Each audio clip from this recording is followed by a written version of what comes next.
This is an interview with Mrs. Delia Deegan, 15 Olinda Avenue, Hastings-on-Hudson.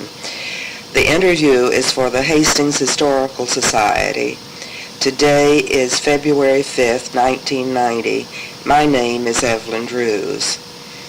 Hilda Bosenbrook, a neighbor of Mrs. Deegan, had called me to say that Mrs. Deegan was going to be 100 years old on the 16th of this month, and also that Mrs. Deegan had worked for the Billie Burke estate. When I got to Mrs. Deegan's house today, I found that recording the interview was impossible because Mrs. Deegan is hard of hearing. We devised a method of interviewing. I would ask the questions, and Mary McCabe, who had a paper towel roller that she spoke right into Mrs. Deegan's ear, and then Mrs. Deegan would answer the questions. Mrs. Deegan was very much amused by this setup and told me that I should interview her daughter, Mary McCabe, instead. We continued with this process, however. When I asked Mrs. Deegan how old she was, she asked Mary what month it was, and when Mary told her it was February, she began to figure out how old she was, and she was beginning to take some years off. Mary told me that she always slices a few years off of the 100. She doesn't seem to be anxious to reach the 100 mark. Mrs. Deegan was born February 16, 1890, in County Galway, Ireland. She was one of 9 children. The King family lived on a farm, and Delia did not care for the farm and especially didn't like farm work. She did work with her father on the farm, but was anxious to get away and to get into the city. She had an older sister who had come to America earlier, had settled in Brooklyn, and she told Delia that there were better jobs to be had in America, and finally sent Delia money for her passage to America. When Delia's mother found out about it, she was upset and took the money away and held on to it. She did not want Delia to leave home. But finally, when Delia was 20, her mother decided it was futile and gave her back the money, and Delia was off to America. Delia remembers very well the passage to America. She traveled on the Lusitania, and she had very fond memories of that trip to America. The Lusitania was a beautiful new ship. She was on the ship for 5 days, and it was a very happy time for her. She thought she remembered that the passage was $25, but she remembers very distinctly the time on the ship and what a good trip it had been. She arrived at Ellis Island, was met by her sister. She had absolutely no problem with immigration. Doesn't remember anything about it except being met by her sister. She did not have a job when she came to America, but quickly went down to what she referred to as the office, which was the employment office. She had no problem getting a job. She was 20. She was young and a beautiful girl. She got a job working as a cook for a doctor in the city. She liked that very much. And it was during that time that she decided to become a Republican. She didn't know the difference between a Democrat and a Republican. So she asked the doctor that she worked for what the difference was. and he explained to her that the Republicans had all the money. So that's the reason she made the choice to become a Republican. She's remained a Republican since then. She worked at a couple of jobs in the city and was very happy. But again, in 1920, found herself at the office for looking for employment. And Billie Burke's housekeeper happened to be there, and she was looking for someone to train to work at Berkeley Crest, to cook, and to help take care of Billie Burke's mother. Mrs. Burke needed a special diet, and they were looking for someone just to cook for her. Delia was hired as a cook, and she only cooked. She explained that there was someone in the kitchen to wash the vegetables and to clean up, to wash the dishes later and to clean up. She only was hired to cook. And Mary said that this practice was carried over into her married life. She cooked, but she did not wash the dishes. That was up to her husband or whoever else was there to take care of the kitchen. Delia described Billie Burke as a cute little redhead, but she described Mrs. Burke, Billie Burke's mother, as a charming, beautiful woman. She was a woman with an English background. She thinks she was born in Manchester, England. She describes her also as a very generous lady. When the chauffeur would take Mrs. Burke and the nurse and Delia out for a ride in the afternoon, Mrs. Burke liked to throw money out the window to workers that she saw on the street. Delia lived on the estate in the cottage in the back near the garages. She describes the slope from the garage down to Broadway as having thousands of daffodils just covered. She described it as a very beautiful place to live. There were other workers there at the time. John Hopkins was the superintendent. Jake Hoffman was a barber who who worked in Hastings for a long time. He went up to shave Mr. Zinser. Delia Leonard was the head cook who took care of all the dinner parties and for the main house.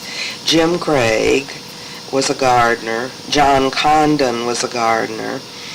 John King came over a few years later and worked. He was Mrs. Deegan's brother, and he remained in Hastings and worked on the estate and worked on for several other people in Hastings, Mrs. Eagles for one.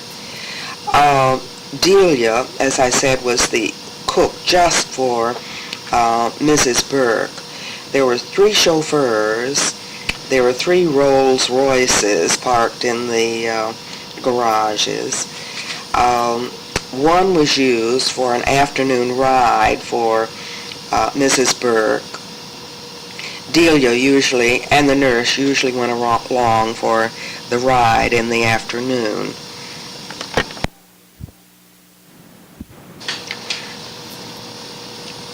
Mrs. Deegan said that Mrs. Burke always wanted to go back to California to live. And one weekend, Billie Burke had the chauffeur drive her mother and the nurse and Delia into New York to a hotel, possibly the Claridge or the Warwick. She said to tell her mother when she got there that she was in California. The chauffeur left them there for the week, supposedly for the weekend. Mrs. Burke liked a cocktail, so she was having a drink at the hotel when she decided that this was not California. She threw her cocktail on the floor and demanded that they leave the hotel. The chauffeur was called. to come back into New York to pick them up, and they all arrived back at Berkeley Crest. Delia remembers that Mrs. Burke died in Hastings, and she thinks she was buried at the Kensico Cemetery. Patricia was 5 years old when Delia came to work for Billie Burke. The dollhouse was built while she worked there, a replica of Mount Vernon. She doesn't think that there were any local workers on the house. Patricia had her own nurse and everything she wanted, but Delia remembers her fondly as a nice little girl, pampered but very nice.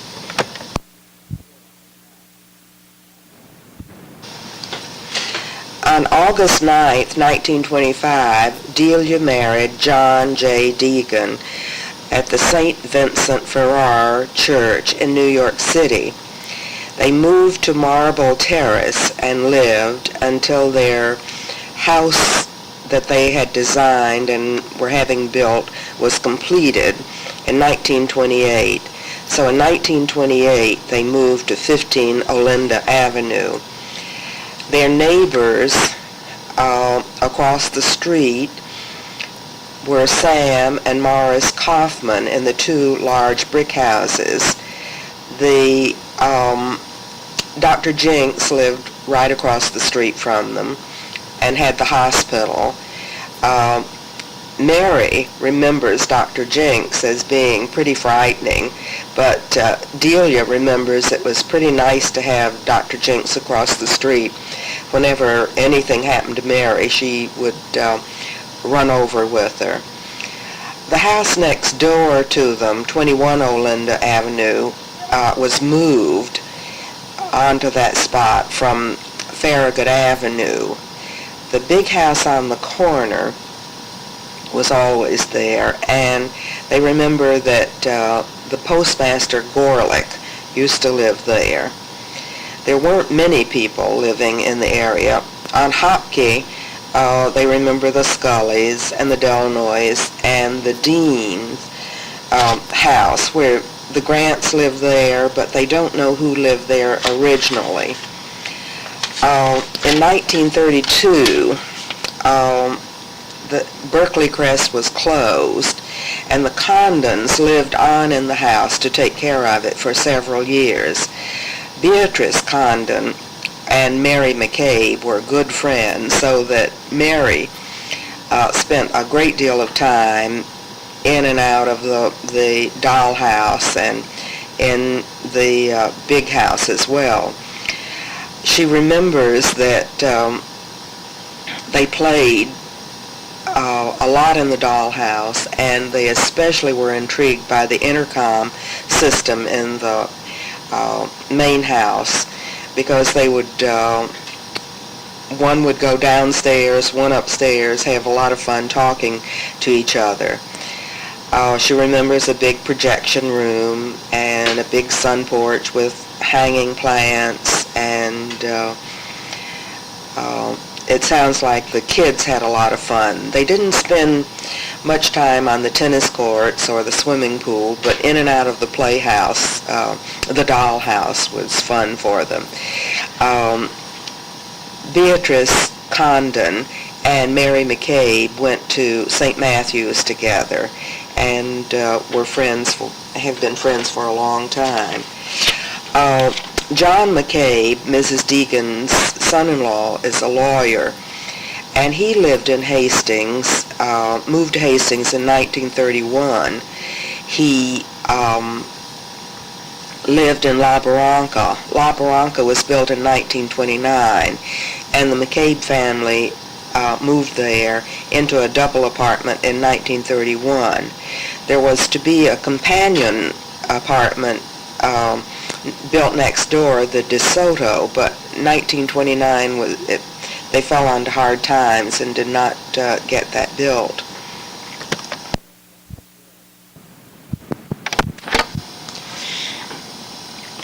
John McCabe told me that in 1938 his father considered buying the Billie Burke estate. He could have bought the entire 26 acres and the house for $25,000, but the taxes were $17,000, which discouraged the purchase. He also told me that over the years, Mrs. Deegan had told him about working at the Billie Burke estate, and he mentioned some of the show people who were in and out of there, and there was a long list of guests. W.C. Fields was one of the favorite people, Fanny Bryce, Al Jolson, Eddie Cantor, Marilyn Miller. Anna Held came. She was Flo Ziegfeld's second wife. Will Rogers. They weren't sure that Will Rogers was going to catch on because of his laid-back style. And one frequent visitor was Colonel Rupert, who had Rupert Brewery. And Delia remembers him well because he gave Billie Burke a dog, a St. Bernard, and the dog was Rupert, and Rupert lived out in the cottage and was a favorite of all the people who worked there. That was long before all of the collection of the elephants and the other animals on the estate. John also remembers when Longview was in full swing and when the Kaufmans had the nightclub in the village or the hotel at Hastings House, and he has promised to talk to somebody about those experiences at a later time. When we interviewed Mrs. Deegan, she was in the large, sunny, cheerful living room in the home that she and her husband had built in 1928. There were birds singing outside. It's a lovely, sunny, attractive room. And Mrs. Deegan herself is a beautiful lady, has lovely gray hair, and her speech still has a touch of Ireland in it. She gets out every day, weather permitting. Her favorite thing to do is to ride to the Tarrytown Lakes to watch the ducks and geese.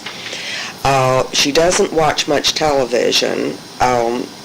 She has always preferred to read, but at this point she has developed an interest in boxing, which her family finds a little amusing. I would say that the description that Mrs. Deegan had of Mrs. Burke, that she's a lovely, charming lady, fits Mrs. Deegan precisely.